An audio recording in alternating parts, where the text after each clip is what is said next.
There seems to be a lot of buzz in the business community, particularly in Australia, around gender equality, gender identity, as well as what that looks like from a toxic positioning.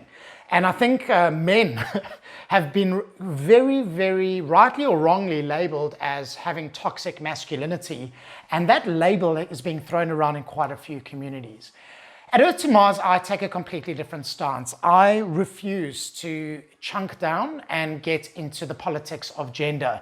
And why I choose not to do that specifically is the second we start putting labels and assigning it to a group of people, it's almost giving people a permission to generalize and to judge. And I'm very, very careful with my language, and I try really hard on a daily basis to ensure I get the language right. And this is a very controversial topic because by labeling something as toxic masculinity, you are equating, from a neurology point of view, toxicity with just being a man. And I know all the men I know and all the men I hang and work with and am friends with are certainly not toxic. So it gives the victim the ability to firstly point fingers and not take responsibility. And it also allows us to create labels and generalize where they shouldn't be. So I'm not in any sense saying that this isn't an issue we need to look at, but I think we need to be very careful about the labels we use. So we do not get into any of the gender economics in the sense of we're creating a women's only group or a men's only group. Because for me, ultimately, these are all human problems. Toxicity can happen in both a male and a female, and I've worked for some revolting female leaders who have been equally as toxic as some of the toxic masculinity that some of my female friends have spoken about.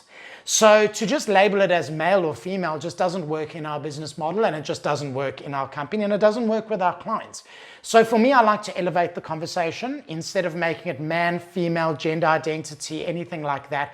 I believe we need to elevate it to a human rights issue because we can spend centuries focusing on our differences and focusing on all these labels and pointing fingers at each other, or we can go one road up, which is about looking at our human rights and humanity. And I think everybody deserves a place now and in the future so we can make history. And inclusion is one of our highest values, not just at Earth to Mars, but with the clients we choose to work with.